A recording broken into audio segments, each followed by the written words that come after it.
Okay, hi again, everybody. I'm going to be talking in this lecture once again about Sophocles' 5th century tragedy, Oedipus the King. This will be the third then of 4 lectures total on Sophocles' play. So far in our look at this seminal, very strange, very powerful text, we've been operating, I guess, at a fairly challenging and actually abstract level in our attempt to identify and explore the central issues of this text for us today. And as a result, in part, we haven't actually gotten that far into the play. Today, in this lecture, I want to reverse that procedure and perhaps proceed a bit more straightforwardly. I just want to pursue the text quite a bit farther. In fact, I want to get all the way to the end of the text in this lecture. And along the way, underlining, illuminating a little bit more some of the more theoretical issues that we have been talking about. Last time, in the last lecture, we were looking at the first kind of moment of crisis that occurs in Oedipus the King, when Tiresias the prophet comes on stage, sees Oedipus for what he is, and we see Tiresias seeing, watching, as I said last time. And we were presenting this under the heading of the concept of recognition, a re-seeing of what has already been seen, or a renewed grasp, or a remembering of something already known. And we've been talking about that as a certain kind of cognitive experience or mental experience, which I think is familiar to all of us, but is also, in a fascinating way, very strange, because it's something kind of beyond our control. We can't make ourselves get to that moment where we suddenly get something, even though we certainly know when we have just passed through that moment. One thing that we do want to get clearly on the table today in this lecture is that the phenomenon, the experience of recognition as something that is made available to us by tragedy, this is a point that was explicitly theorized, that is to say understood, by the Greeks themselves. And on this point, we'll be turning just very briefly later in the lecture to our friend Aristotle and to his famous description of how this is supposed to work in the tragedy. We'll come back to that. And still, by way of review, very briefly before we move on, as we have been saying, as we have been noting, we, if we think of ourselves as the Greek audience, we are not only exceedingly familiar with the Oedipus story, we're also probably exceedingly familiar with this particular Oedipus play. We've probably seen it before. Even as we, the audience, are represented on the stage itself, in the action of the play itself, by the chorus. So we're watching ourselves watching, recognizing ourselves recognizing, all stuff that we've recognized and watched before. We can think of the play Oedipus the King as a kind of recognition machine, allowing us to enter into and also to examine that very common and yet, I think, very profound and tantalizing cognitive and emotional experience. Now, moving on. We've just seen Tiresias in the bit of the play that we dealt with last time, seeing the truth and saying, oh my gosh, I wish I had not remembered that. Having seen the truth about Oedipus, Tiresias, of course, tries to leave. He says, look, don't make me tell you what I saw. And we can turn to line, well, actually, I won't quote that. I'll just summarize that point. Tiresias says, look, let me go. You don't want to hear what I have to tell you. And we can recall at this point, I think, the way in which, as I've emphasized, Oedipus has this kind of terrible text in front of him that he keeps trying to turn away from, the place forcing him to turn back to the actual text in front of him and try to understand what it means. Tiresias, too, tries to turn away from the text that is before him rather than articulating it. I mean, he must know as a prophet that that's never going to work. And yet he tries to leave. He tries not to tell Oedipus the truth that he has just seen. It's as though this resistance to the moment and the work of recognition is itself an unavoidable part of the process of recognition. Anyway, eventually Tiresias does, of course, start to talk, and he starts to talk when he's provoked. It's through emotion, through anger, that he's driven actually to kind of spill the beans. Oedipus gets very, very angry at Tiresias for not speaking. And at line 300 and, well, we can pick this up from line 344 in our course text, where Oedipus is railing at Tiresias. He says, "Indeed, I am so angry, I shall not hold back a jot of what I think. For I would have you know, I think you were co-plotter of the deed." In other words, he's accusing Tiresias of having been involved in the murder of Laius. "I think you were co-plotter of the deed and doer of the deed, save insofar as for the actual killing. Had you had eyes, I would have said alone you murdered him." Tiresias answers, "Yes, then I warn you faithfully to keep the letter of your proclamation, and from this day forth to speak no word of greeting to these nor me. You are the land's pollution."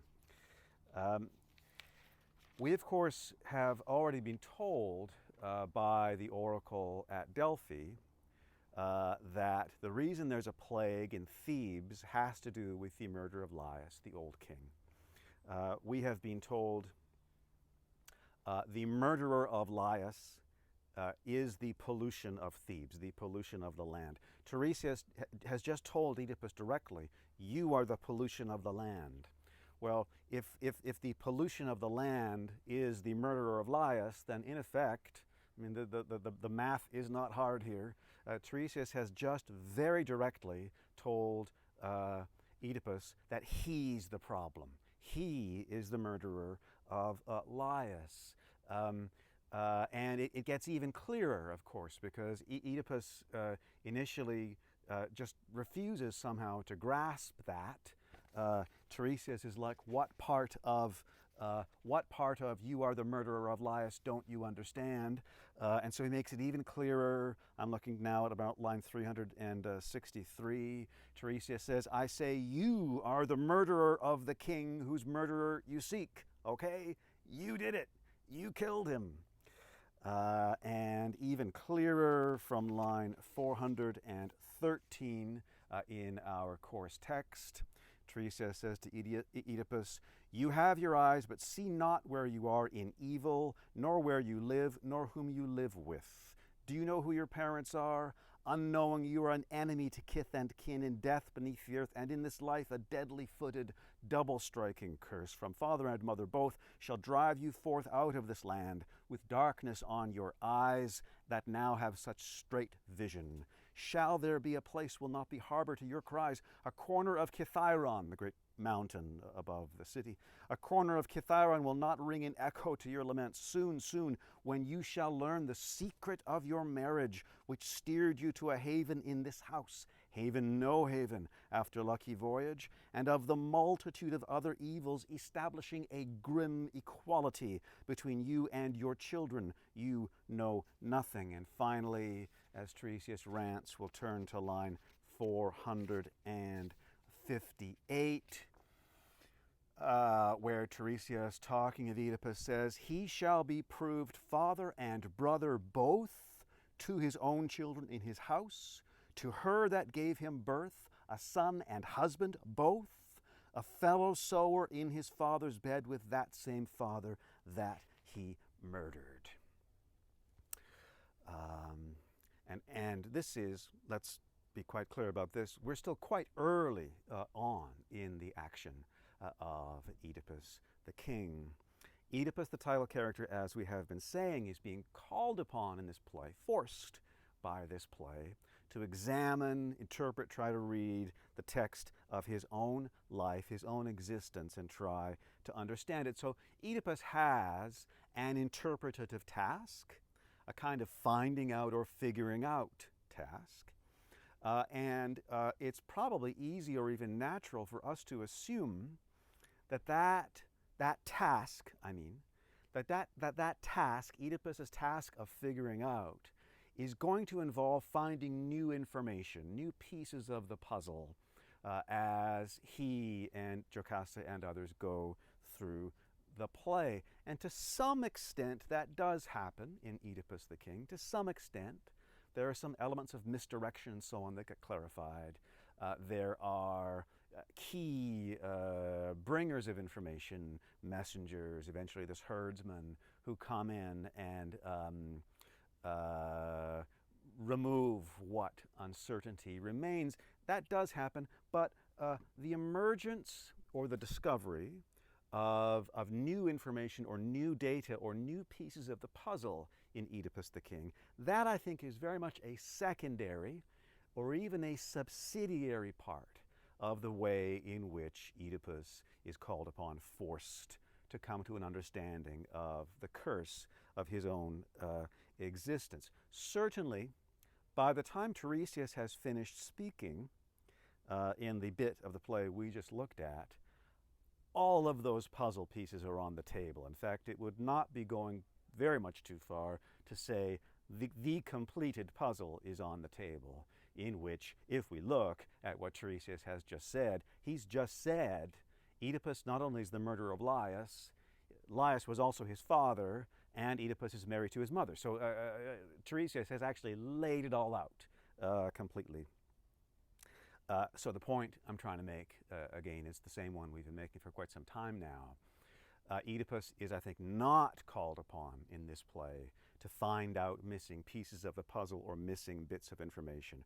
Rather, he's called upon to see or see all over again what is already there, the puzzle that has already been completed, the text that is before him. He's called upon to undergo, and I think we can say to suffer, that of recognition. And so, of course, as we will see, is Oedipus's wife and mother, Jocasta. We'll recall from the summary that I gave of the Oedipus myth, and of course there's one linked for you guys from the Canvas page, we'll recall that Jocasta and her then husband Laius received this terrible prophecy that if they had a son, it would kill Laius and marry Jocasta, so they exposed the baby to die on a mountainside, and for good measure pierced its ankles. Very horrible, very gory, very horrific, even for the Greek audience, I think. That's really horrific. And I say even for the ancient Greek audience, because infanticide, even though it is understood as a crime for sure at that time, it's a horrifically common crime, I think we could say, in the ancient world. But that piercing of the ankles, that's taking it to another level. The idea there being they pierce that baby's ankles so it can't even crawl away. So Jocasta and Laius do that terrible thing. 20 years or so later in the Oedipus story, along comes this handsome young man who's just defeated the Sphinx. Jocasta, still a very attractive woman, says, come have dinner at my palace. What's your name, young man? Oedipus. The name, as our text will tell us, the name actually is usually understood to mean in Greek something like swollen foot or swollen feet. And in fact, this gets remarked on later in the action of Oedipus, where his name is explicitly connected back to some kind of trauma, physical trauma that he had and experienced and even remembers from early childhood. What's your name, young man? My name is Oedipus. I'm called Swollen Foot. And we might think, would it have been a good idea for Jocasta to let a little, alarm bell ring off there when this guy who, we are also told, resembles Laius quite a bit. This young man comes along after her husband has disappeared and says, "Hi, I'm Swollenfoot." Maybe Jocasta could have sort of put two and two together there and said to herself, I think it might not be a good idea for me to sleep with this young man.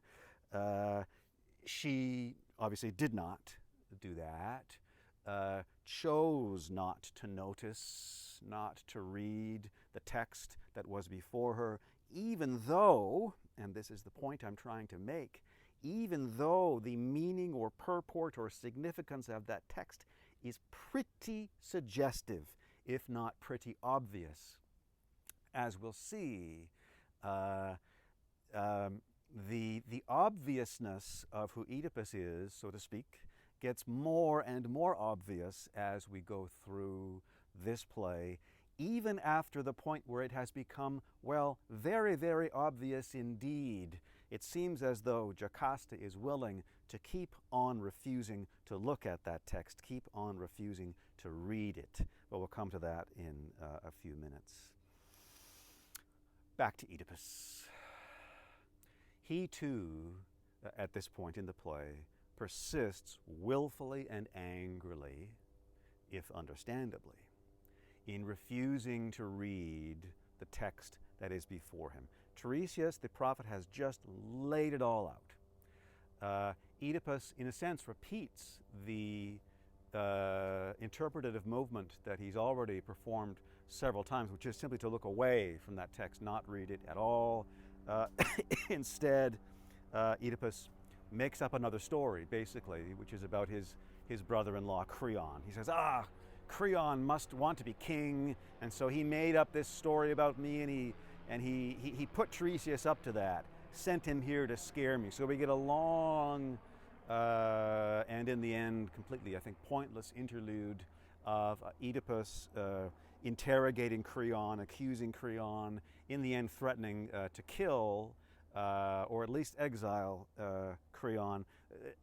This interlude only ends with the entry of Jocasta, and there are some, of course, very creepy overtones when she comes on. One of the first things she says to her husband is, "Go into the house, Oedipus." It's very kind of maternal, and her whole intervention is a bit like that. She's like, "What are you boys fighting about?"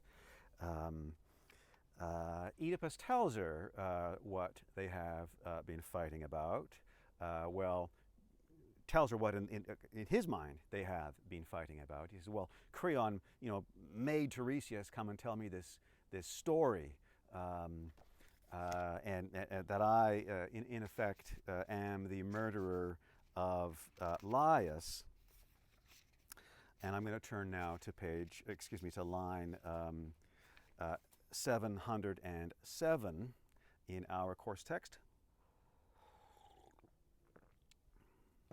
Oedipus has just explained to Jocasta that he has been accused of being the murderer of Laius himself. Jocasta answers in a long speech. She says, "Do not concern yourself about this matter. Listen to me, and learn that human beings have no part in the craft of prophecy. Of that I'll show you a short proof. There was an oracle once that came to Laius. I will not say it was Phoebus' own. Phoebus is another name for Apollo, which is an exhausting aspect of ancient Greek literature, that's for sure. The constant paraphrasing of people whose names you just learned.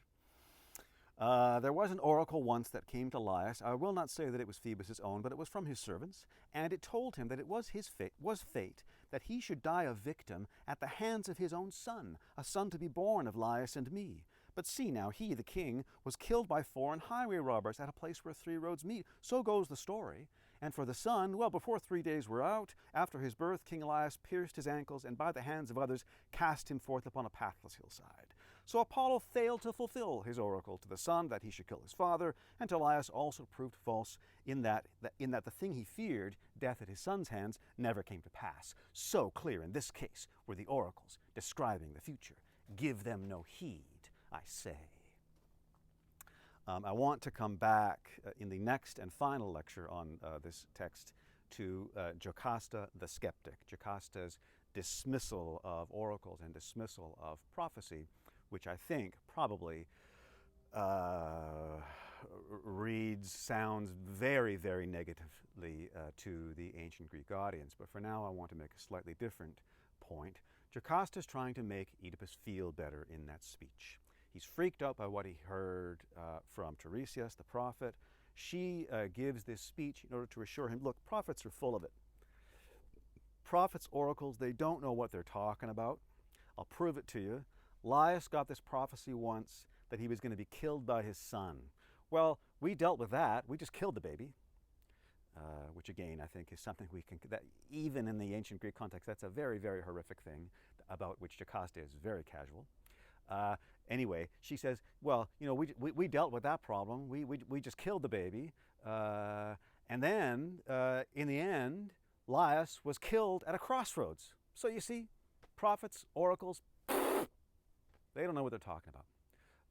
That's what Jocasta tells Oedipus in an attempt to make him feel better, to calm him down, to let him know everything's going to be okay. There's no problem. He can't be the murderer of Laius.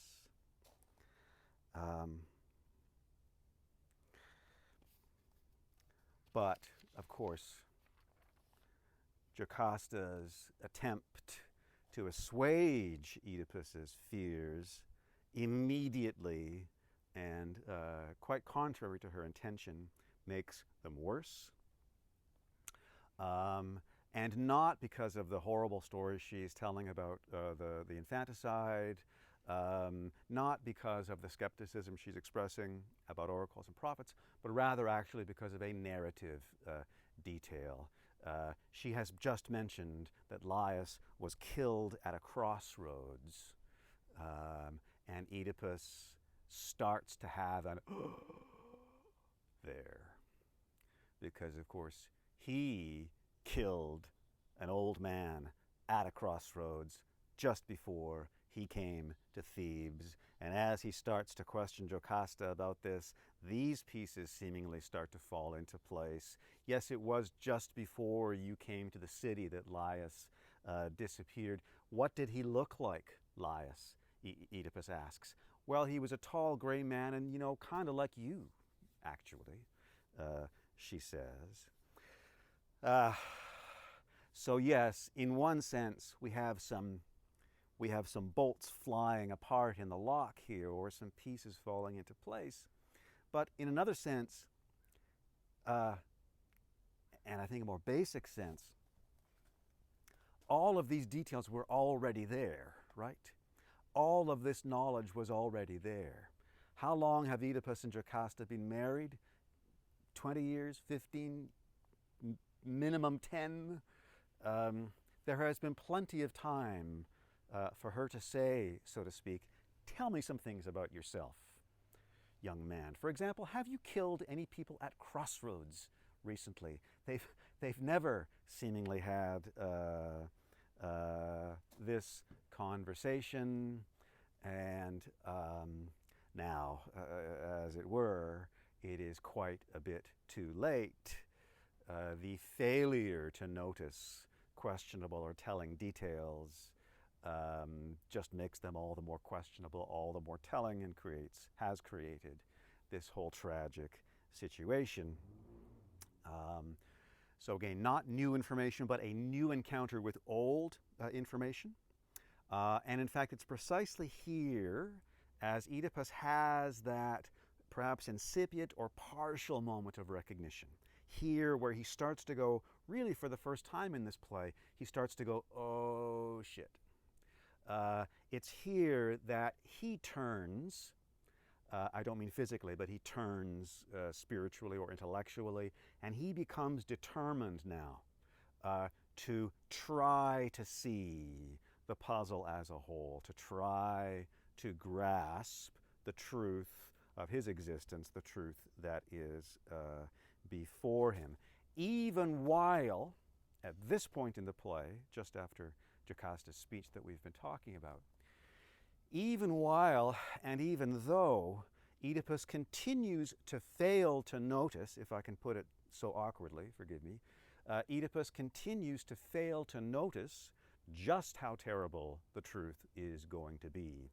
At this point, Even though he has this dawning realization, he's only concerned that he may in fact be the murderer of Laius. The connection to his own father and mother, that has not yet even begun to dawn on him.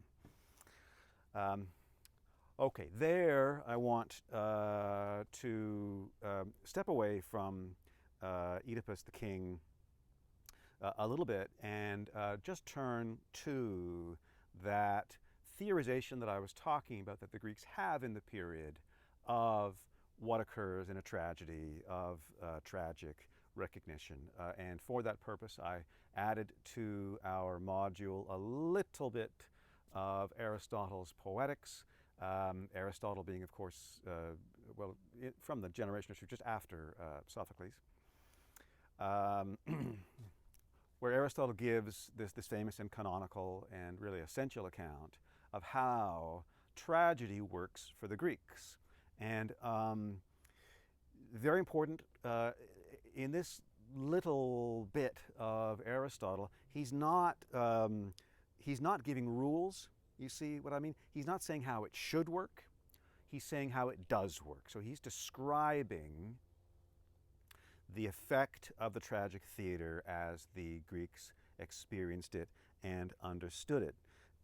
And he says, in our handout, he says, tragedy is an imitation of an action that is serious, complete, and of a certain magnitude, in language embellished, blah, blah, blah, in the form of action, not of narrative.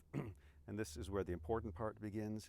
And in tragedy, it happens that through eleos, the Greek word eleos, which means pity, and phobos, which means fear or terror, it affects the proper catharsis, purging or clarification of these emotions. And I just want to pause there and kind of shine a flashlight on three very, very important terms, especially that third one that Aristotle has just kind of added to our toolbox.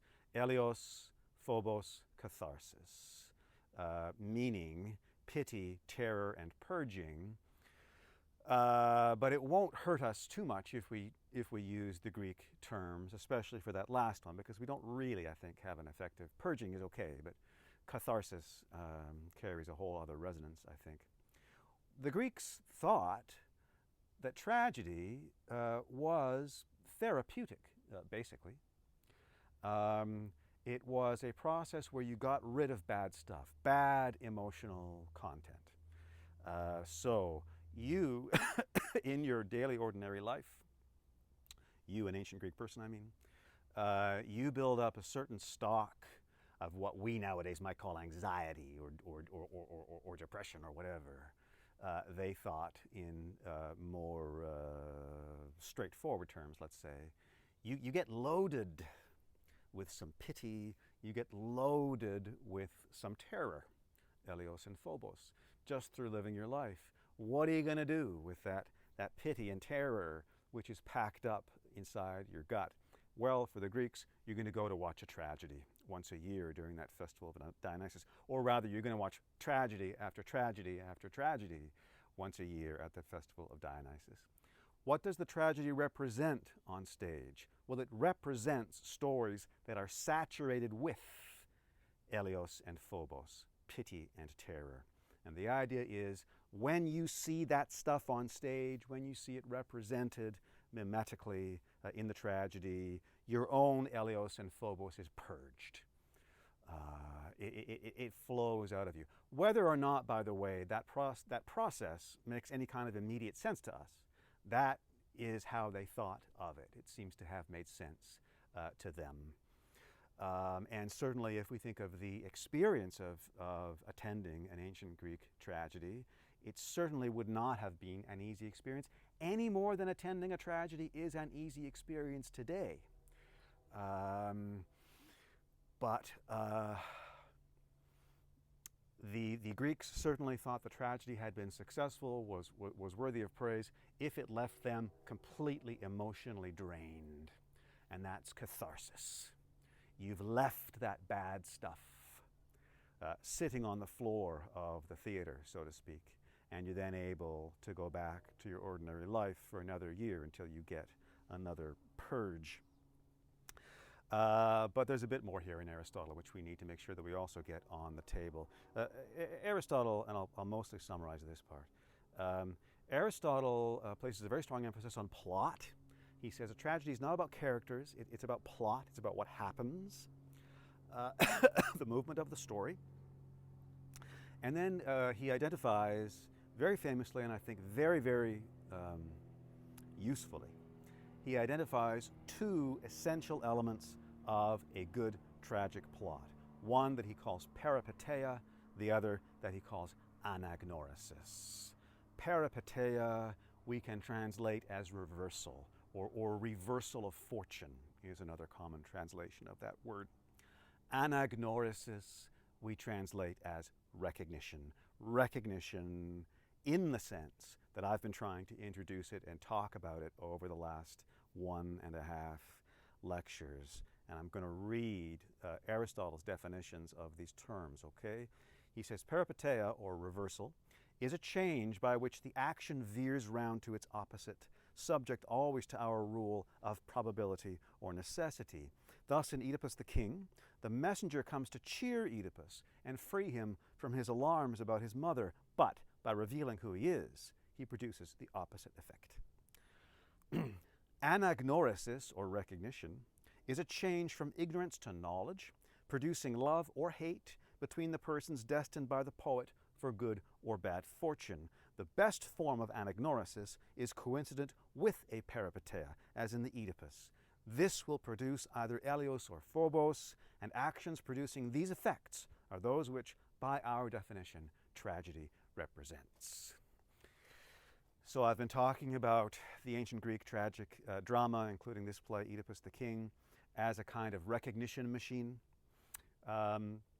Aristotle, in this famous passage, not only tells us what that machine is good for, but also tells us how it works, what its moving parts are. The recognition machine is good for catharsis. That's what it does. It purges those negative elements, those negative emotions from you, of Elios and Phobos. How does it work, the recognition machine? Well, it works through exactly those same elements, which are generated and manipulated by reversal and recognition in the plot. And I hope you follow me. So Aristotle is claiming it's a good tragedy when there's a really awesome recognition, a really incredible that happens in the play. And especially if that moment of recognition occurs simultaneously with or coincident with a reversal of fortune, where the hero suddenly realizes that, you know, the way he thought things were going was exactly wrong. The way he thought his life was exactly wrong. So he has that moment of tragic recognition. In that moment, he turns around on his heels. His fate is reversed and is thereby revealed to him in its truth. What we've I was emphasizing last time that the incident with Tiresias early in the play is a kind of initial moment of recognition in exactly Tiresias' sense, exactly Aristotle's sense, excuse me. We see Tiresias having that experience on the stage, and in watching him go, we in the audience also go, and some kind of catharsis is effected. The moment we've just been looking at, where Jocasta tries to calm Oedipus down by expressing skepticism about prophets and oracles, that moment is an initial moment of peripeteia, or reversal, in Oedipus the king. Jocasta means for that speech of skepticism, she means for that speech to make things better. It actually and immediately makes things worse, because it allows the truth to begin to dawn on Oedipus and compels him to start asking the questions that he asks. As we move toward the climax of the play, these conversations between Oedipus and Jocasta, these conversations that seemingly they could and perhaps should have had a very long time ago, about themselves, their background, and so on. These conversations continue. For example, Oedipus, in a long speech that begins at line 771, I'm not going to read most of this. In a long speech, Oedipus tells her, or reminds her that he's from Corinth. His dad was Polybus. Then he tells her this whole story about how, one day in Corinth, back in the day, somebody told him he was a bastard, not a legitimate child. And so, Oedipus says at line 787 in our text. And so, Oedipus says, I went at last to Pytho, that is, to the oracle of Apollo. I went at last to Pytho, though my parents did not know, but Phoebus, Apollo, Phoebus sent me home again unhonored in what I came to learn, but he foretold other and desperate horrors to befall me, that I was fated to lie with my mother, and show to daylight an accursed breed which men would not endure, and I was doomed to be murderer of the father that begot me. We've already heard Jocasta in this play relating that she and Laius got that prophecy about their baby boy, right? Now we hear Oedipus relating that he got exactly that same prophecy about himself. And Jocasta's reaction perhaps is not really made available to us by the poet, but perhaps we would not be too far off if we start to think of this as a moment where Jocasta starts to go, starts to have an incipient or a dawning, oh shit. Later, of course, as the play draws towards its conclusion, a messenger arrives from Corinth. He tells Oedipus that Polybus, the king of Corinth, is dead. And therefore the people of Corinth want to make Oedipus their king. Oedipus, in a kind of moral inversion, he's very happy because his father is dead. And he says to the messenger, oh, well, you've taken a load off my shoulder. There was a prophecy I was going to kill my dad. Well, I didn't kill him. He died of natural causes, so I guess that prophecy wasn't true. Yippee! And this is the reversal of fortune that Aristotle is talking about in his text that we just looked at, because the messenger, of course, says, oh, did you think Polybus was your dad? Oh, no, no, no. You were adopted. And so again, the very element, the very text which is supposed to make things better, makes things worse, and much worse as Oedipus becomes completely determined to see the whole truth, and that draws toward the climactic moment of the play. I just want to come back to Jocasta for one moment. I've already suggested that there's willful failure to notice or failure to read, certainly on both sides, of her and Oedipus in this story. I think in the concluding moments of the play, just before the truth is finally grasped, there's a number of elements which, for Jocasta, are going to make the puzzle completely fall into place, or perhaps going to make bright light fall on that puzzle before them all. When, for example, the messenger mentions that Oedipus's ankles were pierced when he was a baby, when he was found. At that point, I think Jocasta is definitely in a position to go, oh shit.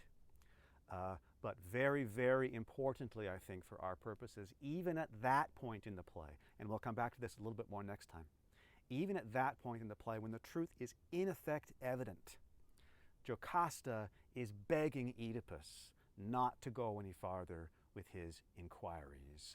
She's willing to go with it, so to speak, and to persist in a willful refusal to read the horrific text that is before them both, even if that means continuing to be married to a man whom she has almost certainly already realized is her son. Okay, let's wrap up. this one. In the end, of course, and there are some details here which we'll come back to more in the last and final, in the next and final lecture on Oedipus the King. But let's wrap up for now. There's one more really, really important element in the way Greek tragedy works, really important for our purposes.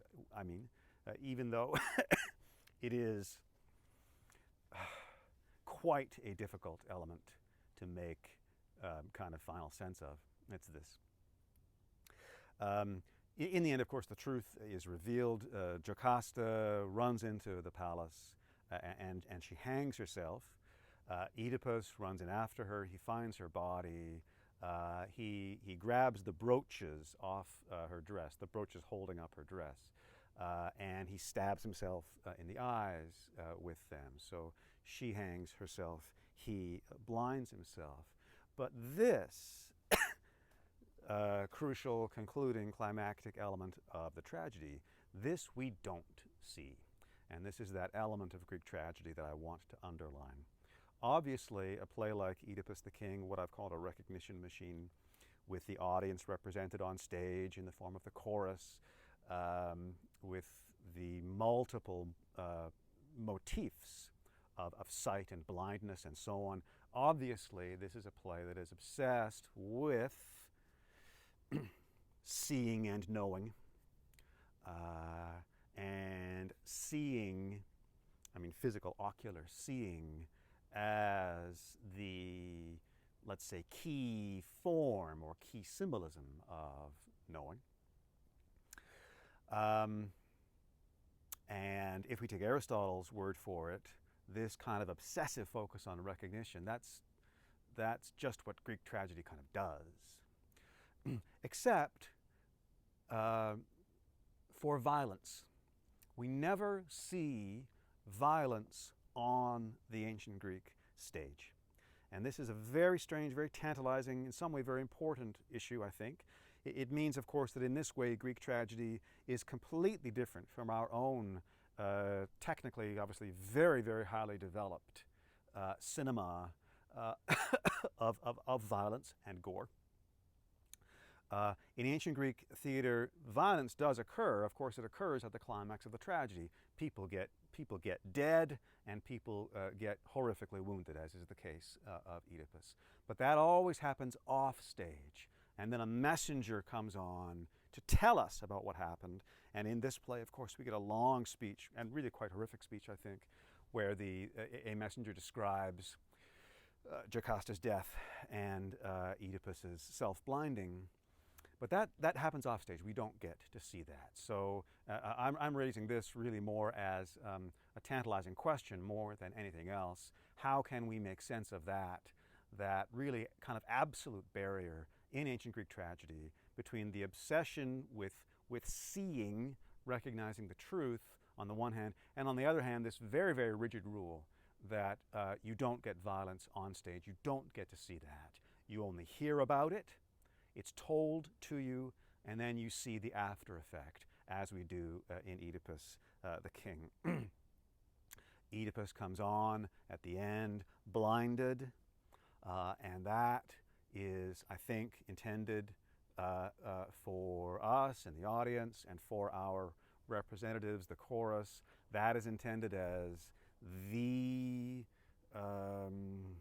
climactic moment of our tragic recognition. That is intended as the moment where our catharsis is most decisively effected. And probably when Oedipus comes on blinded, we should not imagine there's anything very gory there.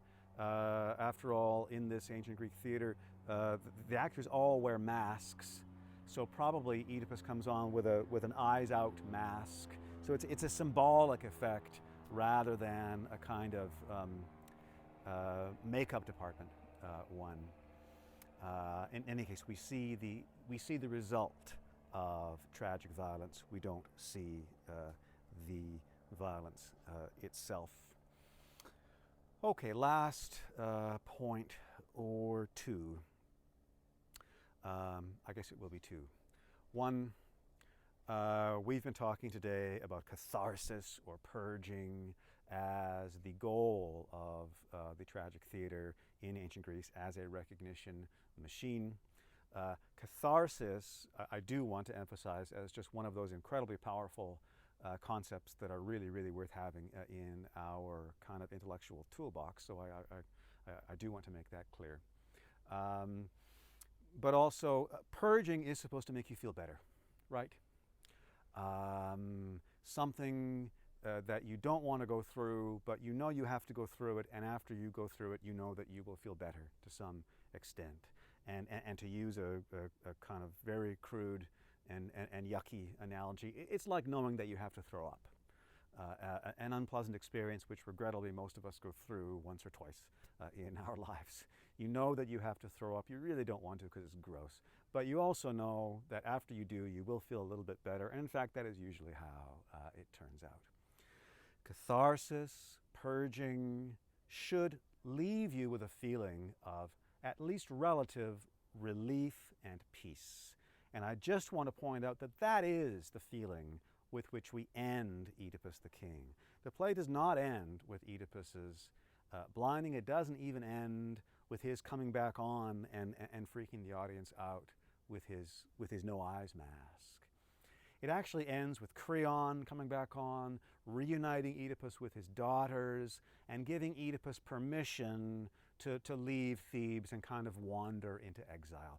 So we end Oedipus the King in a sense with an anticlimax. It may feel a little bit like that to you guys. But I think more importantly, in terms of our discussion of catharsis, we end in a kind of peace. A peace that I think is felt a little bit by the characters of the play and is also meant to be felt by the audience. And a contrast that I often think of and I want to share with you guys is to the ending, let's say, of a tragic opera. Those of you who know Mozart's Don Giovanni, for example, this is a very nice example. What happens at the end of Don Giovanni? Well, Don Giovanni gets what he deserves. He gets what's coming to him, and it's a tremendous dramatic thing. It ends with Don Giovanni going down to hell to burn in hellfire for eternity. That's very much not how Oedipus the King ends. It ends with the aftermath of catharsis. And the aftermath of catharsis is a kind of relief, a kind of peace. Okay, I'm going to wrap up there. I just want to leave you this time with a question which I'm going to return to and try to make some sense of in the next lecture. We've talked a lot about recognition, about Oedipus the King as a tragedy of recognition, recognition as a process that you don't want to go through, recognition as a process that you almost naturally or inevitably resist, as Tiresias, even the prophet, does. We have to be forced to recognition, drawn to recognition, compelled to recognition. So the question I want to ask, which is a very difficult one, is what, if anything, is this play asking us to recognize? And I don't even necessarily mean us in our kind of pretend guise as an ancient Athenian audience. I mean us as us. If we, in our final look at Oedipus the King, if we ask ourselves, what, if anything, it's calling upon us to think about that we might not want to think about, what might that be? And I'll try to give an answer to that question next time. Okay, thank you very much as always for your attention, you guys.